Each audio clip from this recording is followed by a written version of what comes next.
Hey, hey. Hey. Are you here? No, I didn't put my ears in. Oh, great.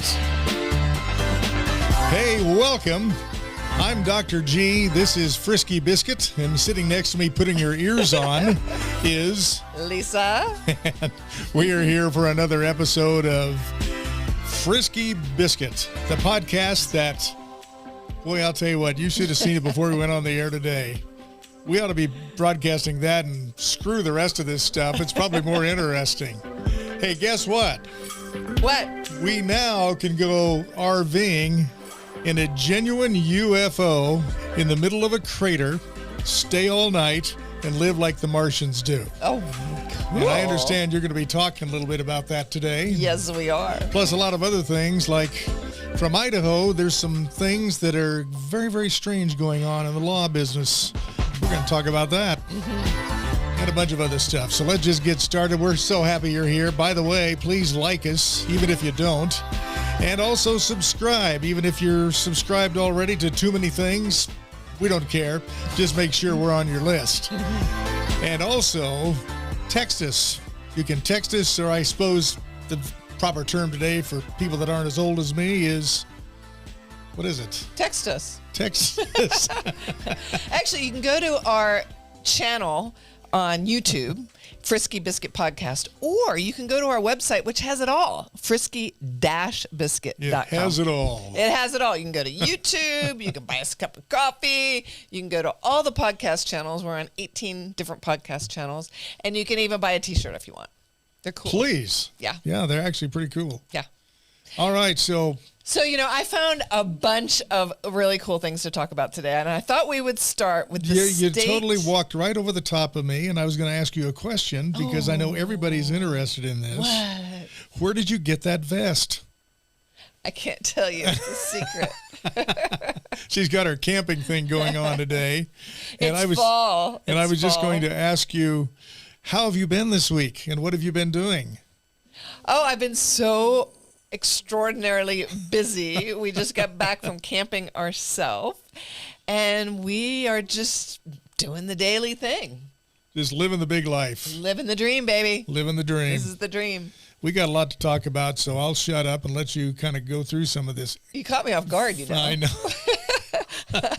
How am I doing? I'm always doing She doesn't great. do well with personal questions. She's always focused on everybody else. I'm always doing good.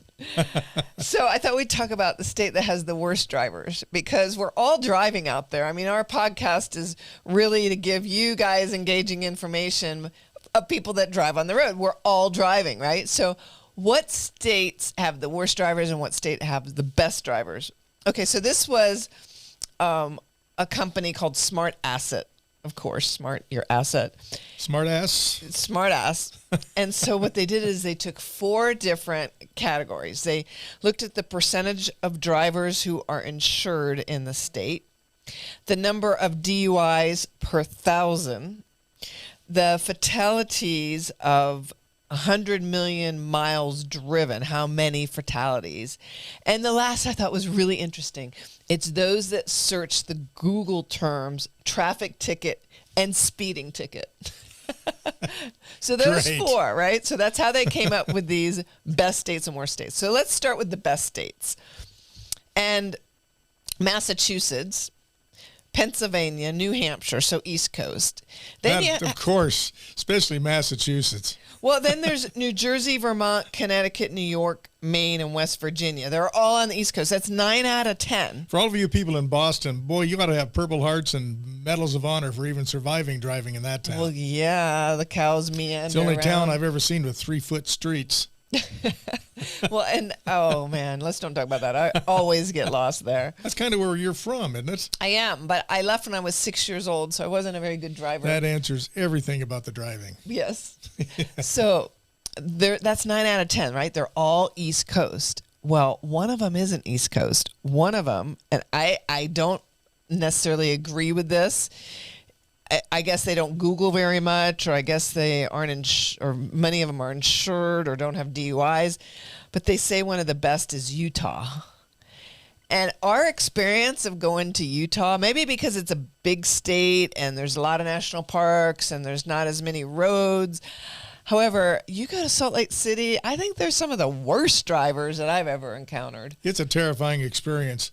Used to be this nice place you drive through, but I'll tell you what, you go through Utah now, especially around the Salt Lake area, you're taking your life in your own hands, and you have better be a really good driver. Yeah, and you better watch out for the potholes and watch those tires, because we actually ruined a tire in Salt Lake. So I don't know. That's what they say the best drivers are. Now, the worst drivers. Number one, and I haven't really spent much time in this state, is Mississippi. Maybe you're drinking a little bit much of the Kool-Aid in muddy Mississippi. Water. Not Kool-Aid, muddy water. Muddy water. It's doing something to your brain. The second is a state I haven't been to either, or spent much time there. I've never been here, is North Dakota. And maybe because they're frozen up there. That's what I was thinking. It's not warm. Yeah. The third, we all can agree on. I think every person that is listening to this podcast and driving out there can agree that California is the number 3. Oh, totally. Totally. I still have trauma from being there. And I would say it probably goes right along with number 4. I would have put number 4, number 1, just because I've spent a lot of time there and grew up in Florida. Florida, I think, has some of the worst drivers ever. And you're also from there. Yeah. Yeah, I grew up there. I was from Massachusetts, but I grew up there. You know, you get the little blue. We call It's all them. making sense now. Yes, we called them the little blue hair. We call them Q-tips because all you saw is these little white hair people. And then you get all the tourists. You get the New Yorkers. I mean, you just have such a hodgepodge of people driving in Florida. So it kind of makes sense. The next one is Nevada, and I would have to say I agree with that. Yeah. Nevada drivers, Yeah. they drive here are kind of crazy. 6 is Oklahoma, which tied with number 7, Tennessee. 8 is Arizona. Well, Tennessee's probably the worst now because so many Californians are moving there. I know. Isn't that the truth? They're transplanting their driving competence. Same with Arizona. Maybe it's just so hot they can't see. Kentucky and Missouri. Those are the top 10 worst states to drive in. So let us know what you think. Like, write in the comments to us what you think of the worst states that you've been in, of the worst drivers. We'll probably get a bunch of hate mail from every one of those states. And That's no one true. supports us. We didn't write the article. We've had a little hate mail. Not much. We've had better good mail than hate mail, but it's all the same. It's mail. Something about me not being politically correct. I don't quite understand You're not that. politically correct? I'm not politically correct and proud of it. Yes. Rah, rah. All right, what's some other RV news? They say there's a new study out that the amount of stays, the nightly stays in campground, has gone from 2 to 3 nights to 5 to 7 nights. So people are staying longer. Probably because of the gas. I think the gas, and I think also a lot of people bought RVs in 2020. And haven't figured out how to drive them. Exactly. So they're staying longer. They also said that the small parks, and they consider small parks with 100 sites or less, are adding more camping and developing more glamping accommodation units. So I had to really go and say, what is glamping? Right? I mean, I've heard of it, but I found this is the definition. One of the there's several, but this was the best one. Glamping is likely to satisfy any city slicker seeking a little refuge in nature without forgoing any of life's luxuries. Oh, that makes total sense. So that makes us hardcore criminal glampers. You know. Well, I mean, look at what they're building. They're building cabins. They're building swimming pools. They're building all kinds of dog parks. The work rustic isn't in there anywhere. No. They said that there's 1.7 million people this last year in 2021 that went glamping. And in the next 10 years, 2.7 billion. The next 10 years, they expect it to go up to 7 billion people. So no wonder the campgrounds are building all these glamping facilities. We love to go places that have 7 great food. billion or million? Billion. Billion? Yeah, worldwide. Worldwide. Yeah. Like there's only 8 billion in the world. Oh, well, maybe it's awful. Maybe everybody's going glamping. Maybe I wrote it wrong. I'm not saying that to make you look stupid, but I mean, people are going to do the numbers like going, wow, there's a lot of homes for sale out there. Maybe I wrote it wrong. Maybe the real estate market has shifted and I didn't know it. That's true. Maybe Everybody's living in a camper. camping now. It seems like everybody's camping now. Even at 7 million, though, that's a lot of people. That's a lot of people. And for glamping versus camping, I mean, I think that was the point, is that people are wanting more luxury items now because that's what our life is about and used to. They want Wi-Fi. They want good water and hookups and electric hookups. A lot of them want swimming pools now. Hamburgers. Hot dogs. Ice cream. The staples of America. I tell you, hot dogs. Now that you just said that, that triggered me. I would rather have a good hot dog than about anything. Than a hamburger? Well, that's going to be a close second. Than ice cream? I like hot dogs. Would you rather have a hot dog or pizza? Oh, boy. Probably pizza. Yeah. Yeah. Now that I get to thinking about it. Okay, a corn dog or hot dog? I'm so glad my doctor isn't watching. How about a corn dog or a hot dog? Corn dogs. Man, how many of you out there, I want to know this, contact us, like corn dogs. I'll bet you every one of you, almost every one of you, when you go to a fair, that's one of the first things you beeline for is a corn dog. Mm-hmm. You know why? I think because the fair, they use those really good Polish sausage as their corn dogs rather than just crap. The Gooding County Rodeo and Fair, man, I tell you, that was the best corn dog I've ever eaten. I'm still thinking about it. Speaking of Idaho. I'm shallow, though. Let's jump to the crazy laws we have in Idaho. In Idaho? Yeah, I put 14 of them together. And we love Idaho. So Idaho and governor and everybody, this isn't a diss on you, but think about this. These could probably change. I know, and these are on the books. These are real laws. Okay, the first one, I love this first one. It's against the law to live in a dog kennel or house unless you're a dog. So you can't live in a dog kennel. So that means that you can't put me in the doghouse. That's right. I'm not in trouble as much as I thought I was. Well, what a stupid law. I know. Really. I know. All of these are kind of stupid. Okay, in Idaho Falls. So that's not the town we're in, but it is a fairly large town in eastern Idaho. It's illegal to ride a motorcycle if you're over 88 years old. That kind of makes sense. You probably ought to not be riding a motorcycle, most of you, if you're over 88. You know where that law probably came from is an 88-year-old was hot rodding down that caused a problem, and they said, okay, if you're 88 years old, better not be riding a motorcycle. God, I'm not even close to that age, and I shouldn't even be riding a bicycle. By the way, because of me riding a bicycle and having a little tiny accident and falling like 1 foot off of it, I got to have hand surgery tomorrow. I know. I hope they don't come out with a law against that. What, falling a foot? 70-year-olds riding bicycles in Idaho. Well, if you don't dare thinking about riding a merry-go-round on Sunday, you're a rebel. That makes total sense. Yeah, that's an Idaho law. In Tamarack, where is Tamarack? I didn't look that one up. I used to know that. I think it's in northern Idaho somewhere. Well, if you're in Tamarack. Central, around Orofino, maybe somewhere around through there. I'm not sure. It's illegal to buy onions after dark without a permit. How do you think that one came about? Some vampire set that law up to protect themselves. There are a lot of haunted places in Idaho. Haunted hotels. There's a haunted school. There's all kinds of haunted things here. So Lava Hot Springs got a lot of that. Lava Hot Springs, yeah. Yeah. Cool place. We're going to do Lava Hot Springs. We're doing a whole lodge series, and we already put our first one out at Redfish Lake Lodge, and Lava Hot Springs is on that list. We have about 10 or 12 of them that we'll be going to over the next year, so keep in tune for those. All right. You can't sell chickens after sundown without permission from the sheriff. Because they have nothing else to do. That's right. Fentanyl, drugs, none of that. Chickens are the priority here in Idaho. That's right. Yep. It's Idaho, baby. Mm-hmm. Hunting with a remote using the internet is punishable by law. Which I get that one. If everybody was hunting with their remote out there, then it wouldn't be fair. What are they talking about? Well, everything being remote. Like if you remote had controls? Yes.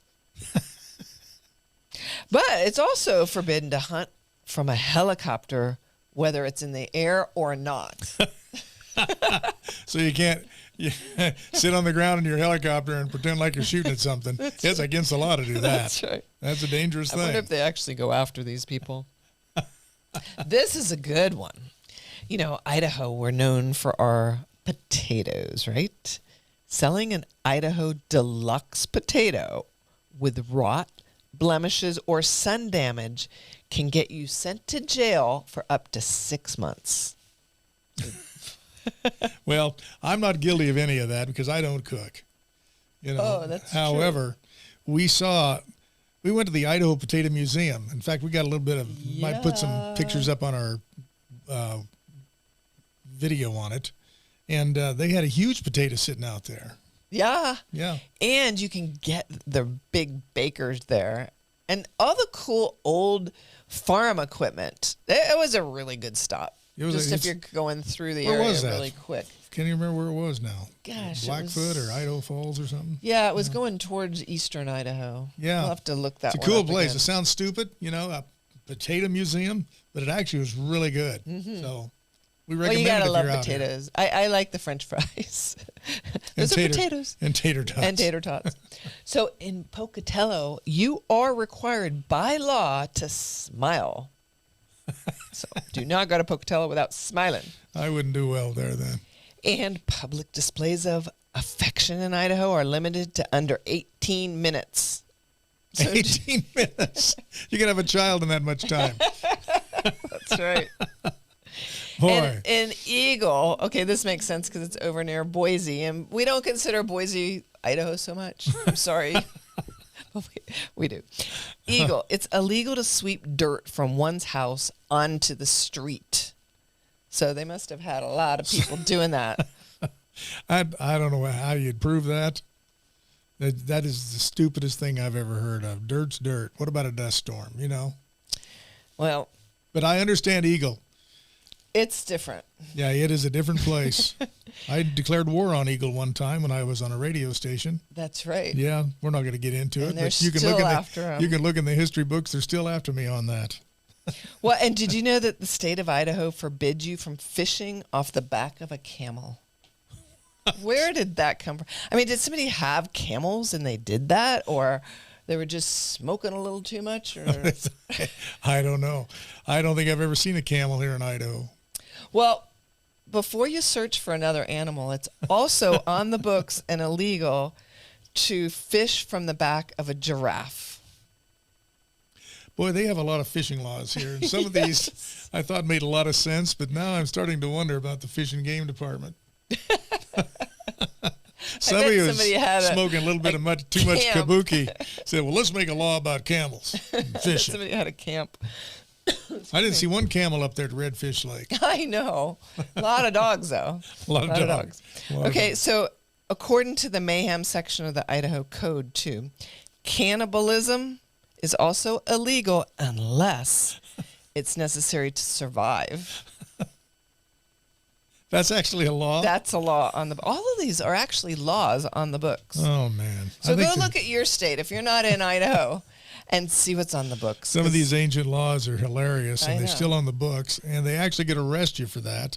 There's a lot of East Coast laws that are really funny, like stepping off the sidewalk in a long dress. I mean, there's all kinds of weird ass laws. So go to your state and see what you can find. Cannibalism. That's a good one.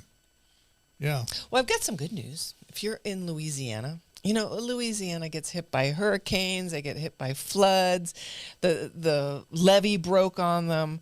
Well, the governor, and hats off to you, the governor. His name is Andy Breshire. Hope I'm saying that right, Andy. At the end of last month, he announced that he's donating 300 travel trailers, so 300 RVs. And they were originally acquired for the Hurricane Ida. That was a few years ago. And they're giving them to all of those that lost their homes recently in the flood. That's very nice. I know, isn't that? I Yeah. thought that was the coolest one That's I found a nice this week. gesture. So 219 of those have already been given out, but there's still about a cool idea. 350 people that are in lodging, waiting for some type of home because they are all flooded out.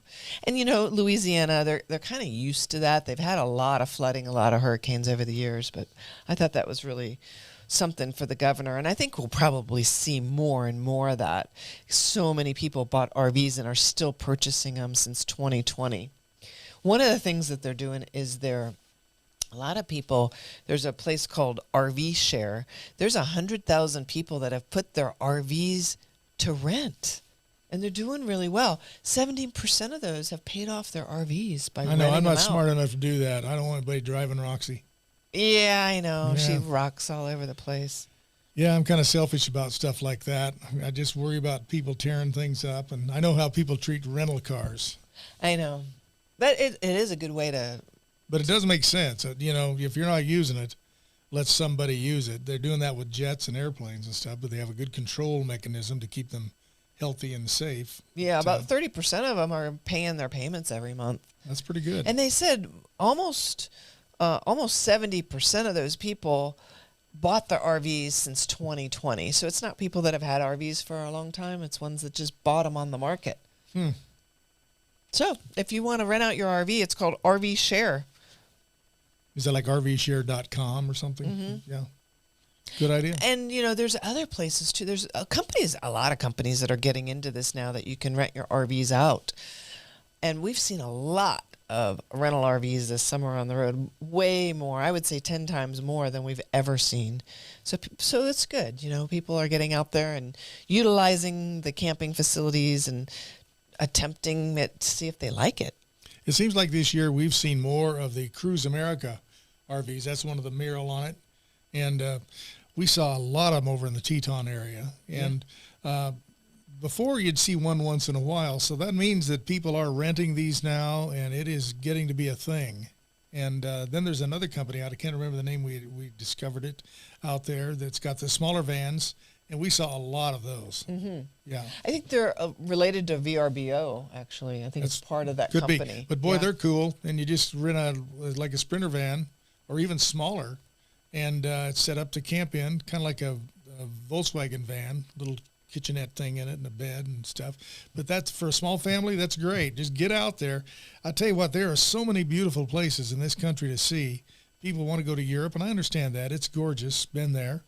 And but I'll tell you what, just this summer, right here where I know is my homeland here in Idaho, we've gone some places that rival all the prettiest places, including the Swiss Alps right here in Idaho. So where we just came from, Redfish Lake and that area, the Sawtooth National Forest is breathtaking. Mm-hmm. The Tetons, you know, the Rockies.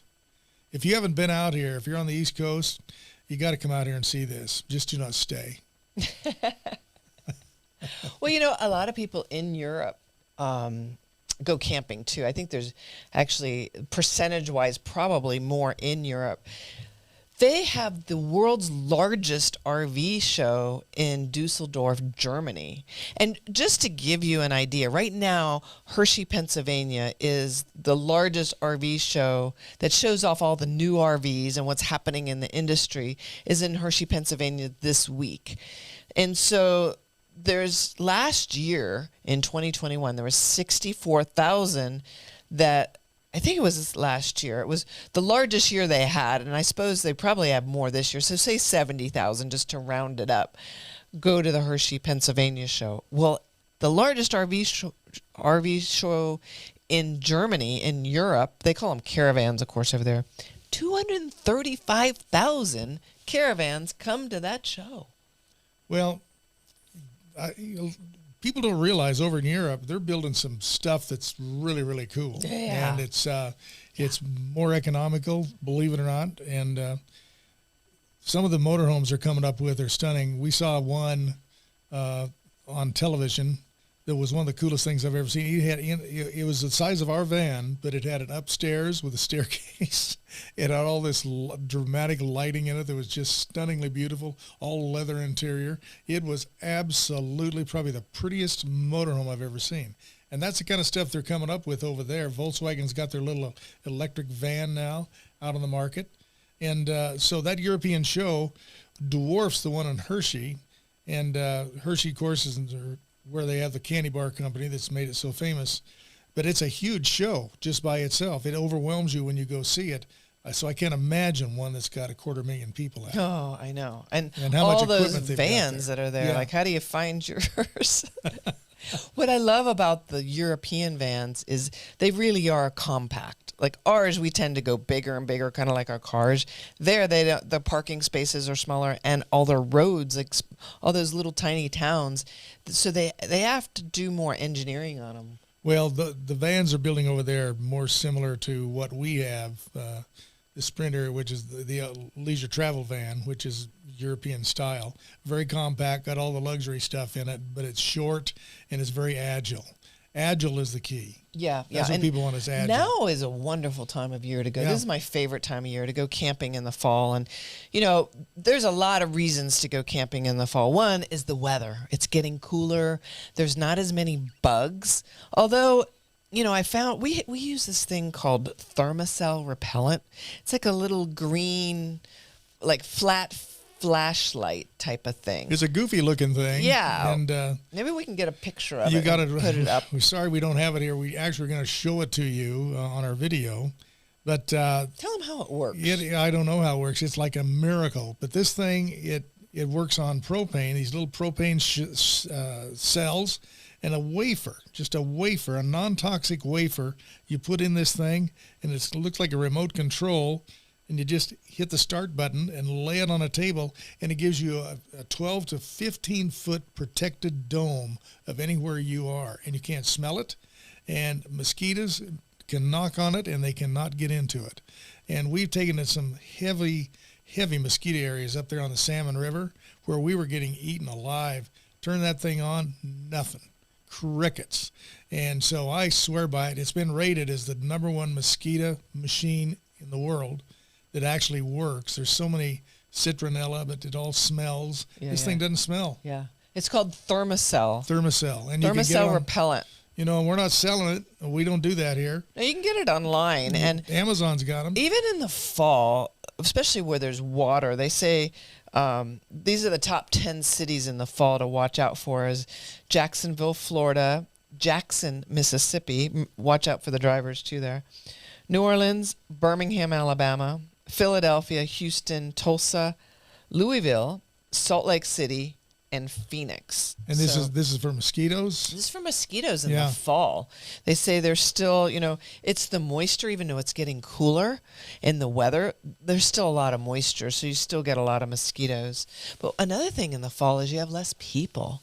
You know, the children have gone back to school, so you have less people traveling, so you have more opportunities to go to the places that you want to go. And the rates are a little more affordable in the spring and the fall. Yeah. What I like about the fall is you may get some cooler weather once in a while and get snows.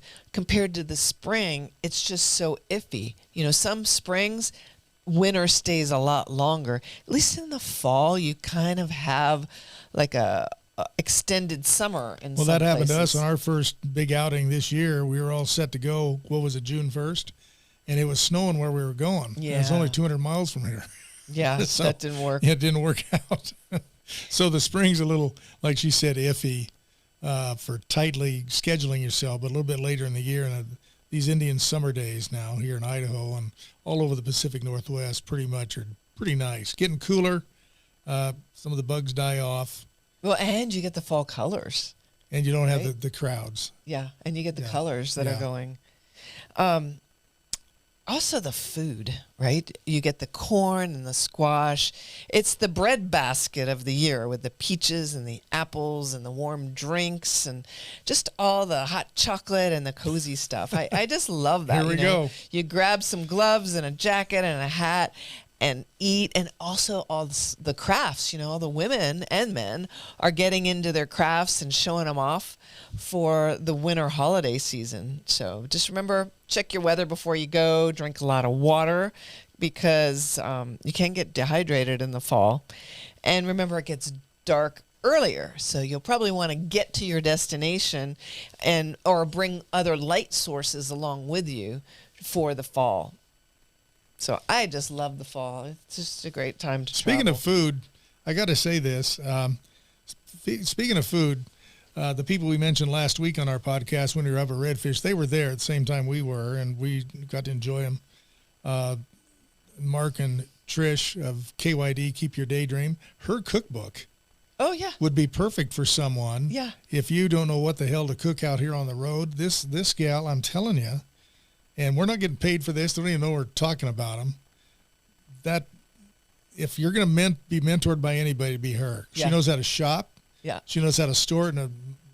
She brings sacks of groceries out, and they put it in a little Airstream. Where she puts it, I don't know, and she ends up with a gourmet meal almost every damn day. I know. And it takes her just a short period of time to make it. And she's got this cookbook they came up with. It's beautifully done, and they spent a lot of time and energy on it. And it is probably one of the underrated things out there. Great Christmas gift, but I encourage you to buy it from them. Yeah, And help them out. They live. This is how they make their living. And and she did it on the road. So all these recipes are things that you can put together on the road. It's not like you have to have a big gourmet kitchen at your house.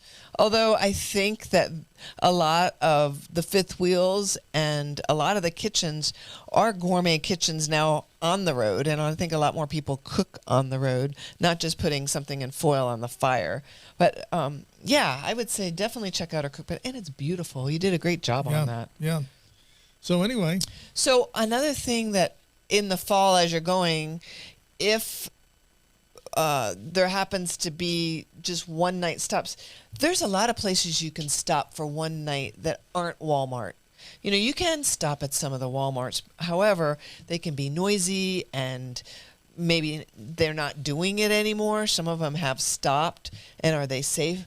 Well, I made a list of places you can stop besides Walmart. You probably don't want to stay night after night, but just on your night traveling through.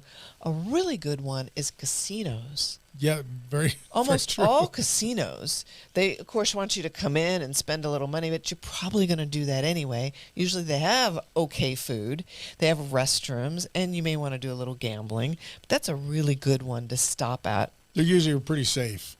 Yeah, and they have really good lighting. They're outside in the parking lot because people are going in and out 24 hours a day.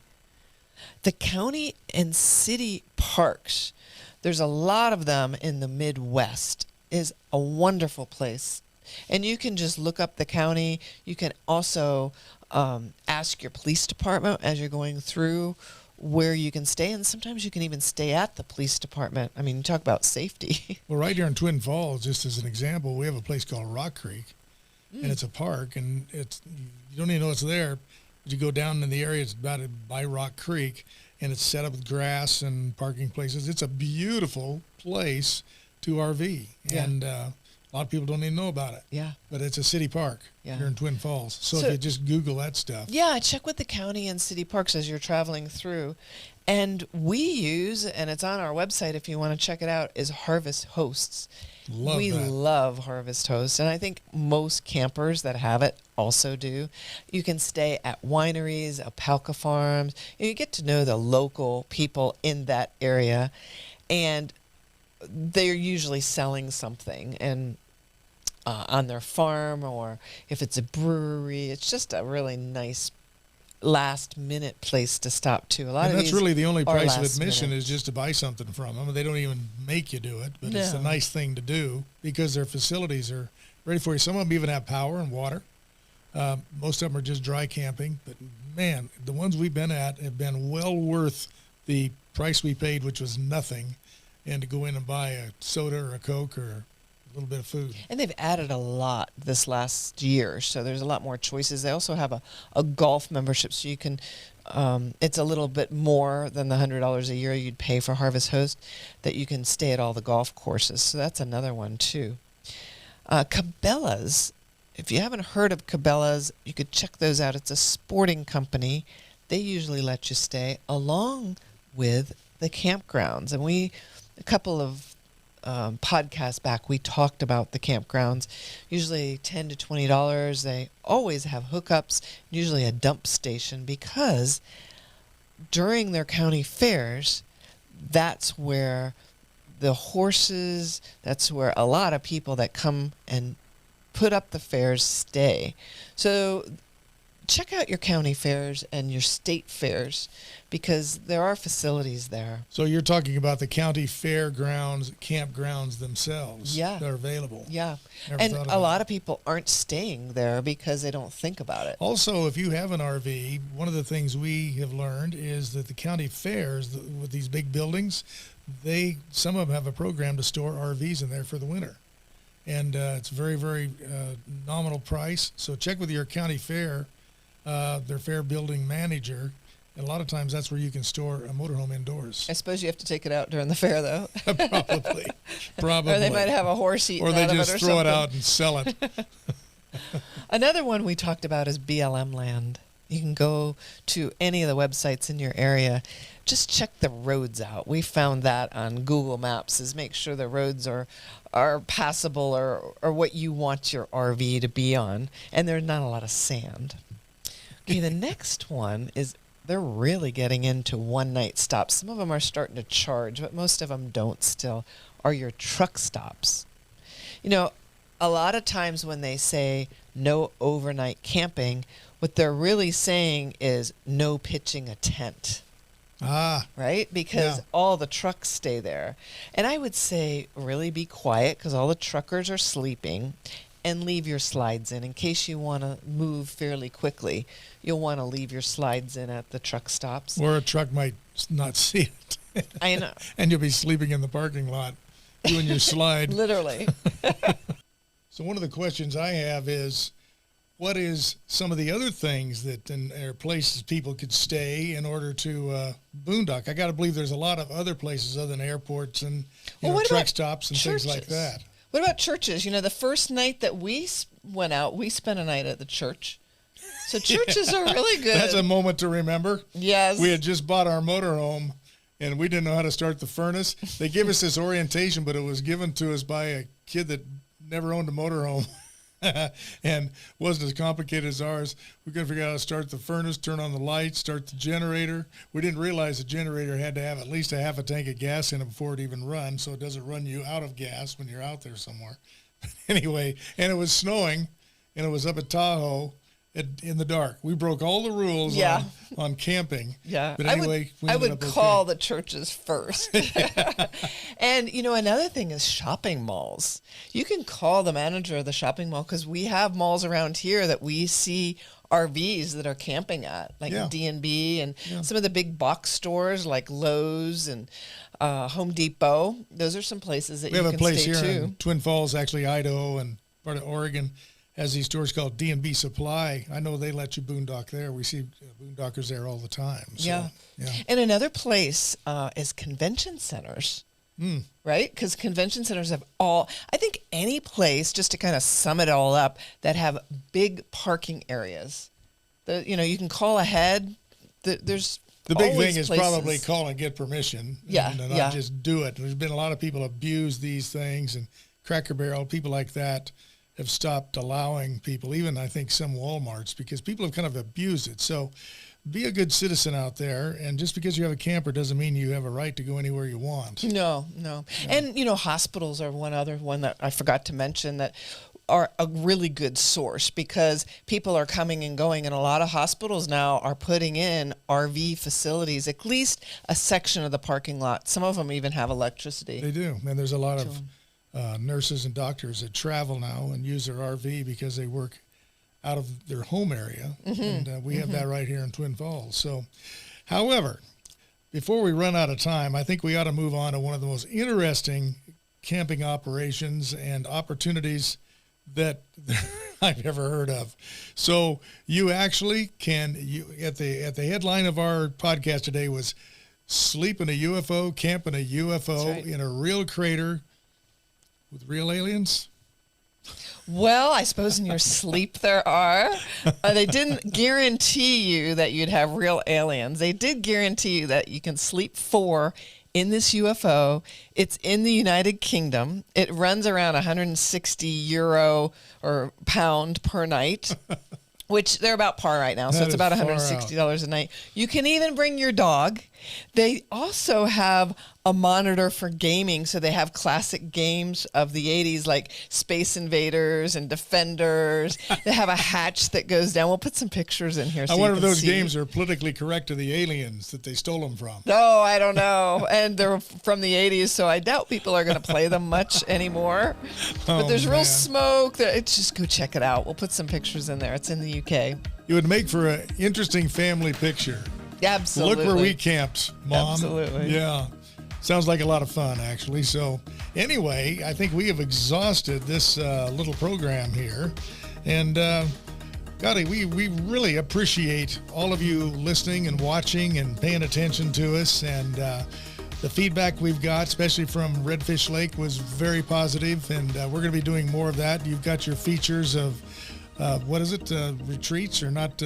Lodges. Lodges. Most of them are lake lodges. Some of them have rivers and streams near them, but they're the lodges of the West is what we're doing. That's going to be a lot of fun. It's going to give us some good travel operations and opportunities to show you some things. So contact us through our website.